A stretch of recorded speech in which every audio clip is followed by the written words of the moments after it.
The panel was still running when I found it. That was the first wrong thing. Not the silence, not the smell, not the way the plateau stretched out flat and white in every direction with nothing moving on it. Those I had expected, more or less, once I understood what had happened. The panel was the wrong thing. It sat on a flat rock about 30 meters from the wreck of the lander, propped at a precise angle against a survey stake driven clean into the paled ground, its screen glowing a calm administrative blue in the hard morning light. The Vareth Survey Authority does not leave equipment running in a cleared sector. Running equipment means an open case. They are not sloppy. I read the screen from 6 meters out. Because my left knee had gone stiff in the night, and I was not moving faster than I had to. The font was small, and the glyphs were in Survey Standard, which I had learned badly and retained worse, but I had enough. Line 1, Sector Designation. Line 2, Survey Team Identifier. Hours Terran Geological Liaison Party 7. Line 3, Remains Catalogued, and a number, 31. I stood there for a moment. We had come down with 32. The rest of the screen was administrative close-out language. Sector clear. No further biological activity detected. Case file closed. Date stamped 14 hours ago. The authority team had come, logged what they found, filed their report, and departed before dawn. Efficient, thorough. 31 entries in the remains log, 1 entry in the case status field, and a COM uplink receipt showing the file had transmitted clean to the regional archive on Vareth Station. I was entry 32. I was also standing upright, which their drone had apparently not considered a relevant data point. I will tell you what I did not do. I did not sit down. I did not spend time on the fact that 31 of my people were logged as entries in a bureaucratic database while I had been lying in a drainage cut 400 meters away, drifting in and out of consciousness with a cracked rib and a head wound that had bled more than it needed to.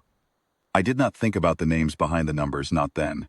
There is a time for that, and it was not on the plateau, with the sun already climbing and no shelter and nothing in my kit except a field blade, half a water cell, and a locator unit with a battery that was reading 61%.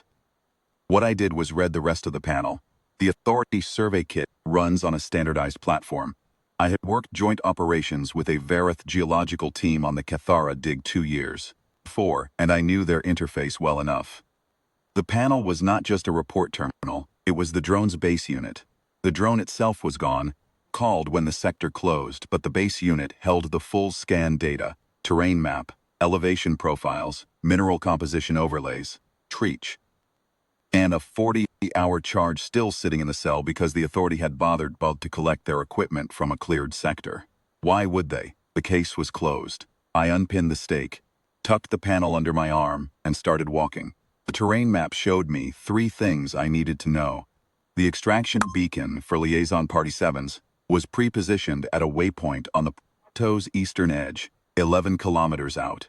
The shortest route crossed 2 shallow ravines and 1 open expanse of cracked pan that offered no cover, which was fine, because there was nothing on this plateau that wanted to cover from.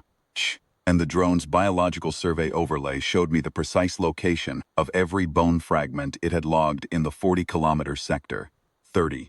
1 neat red markers clustered around the lander site, and then nothing. Because the drone had the plateau on a grid pattern and the drainage cut I had sheltered in sat in a fold of terrain that fell exactly between grid passes. I looked at that gap for a long time. 6 meters wide, the drone had not been lazy or careless. It had followed its programmed pattern with complete fidelity, and the fold had simply been the wrong shape. The Authority had not failed at their job. Their job was to log what the grid found.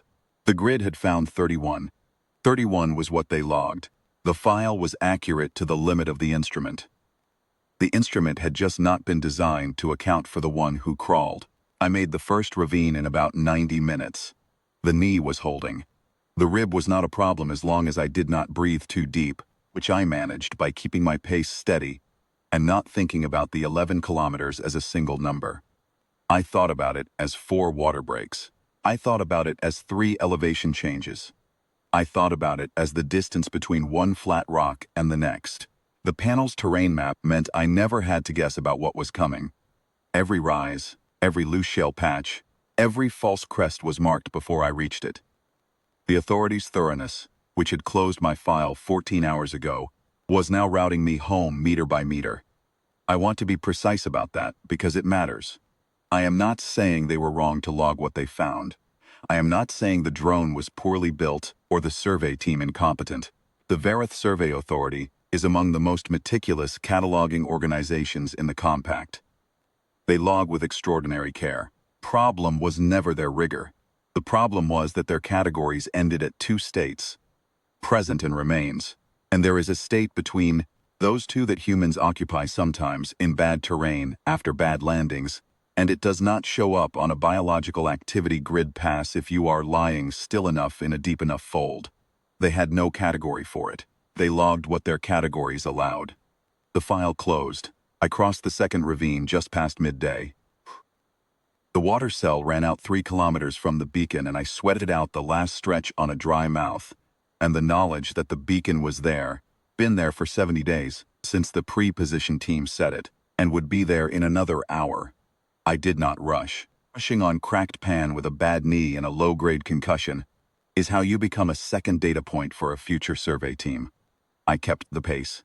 I kept counting the flat rocks. The beacon was a gray post, waist-high, anchored in a cemented base, with a yellow trigger panel on the south face. The panel beeped once and began its uplink sequence, transmitting my locator ID, my biosigns, and my position to the Terran Liaison Rescue Coordinator on Verith Station. Estimated response time was marked on the beacon housing, 6 to 12 hours depending on shuttle availability. I sat down with my back against the post and put the authorities' survey panel on my knee. File was still open on the screen. Case closed. 31 remains. Sector clear. I found the amendment function in the panel's administrative menu. It required a survey team identifier to unlock, and I used ours. It was printed on the panel's rear housing as standard, and it accepted it, because a panel logged to Terran Liaison Party 7 would accept a Terran Liaison Party 7 identifier. I did not alter the remains count. I did not change the date or the sector designation or any of the careful, accurate work the authority team had done. I went to the case status field. I changed one word, incomplete. Then I transmitted the amendment to the regional archive and set the panel down on the rock beside me and looked out, plateau. The sun was past its height.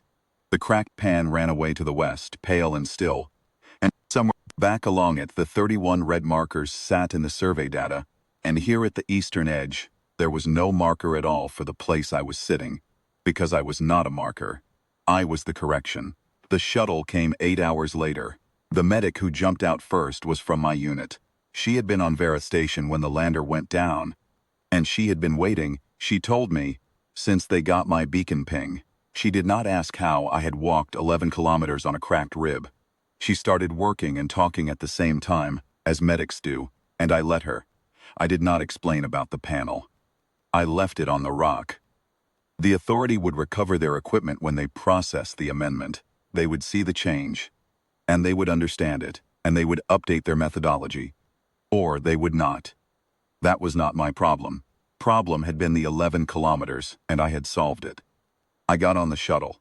We lifted off the plateau into a hard white sky. Below me, the survey stake hole was still visible in the pale rock, a small dark circle, and then it was not visible at all.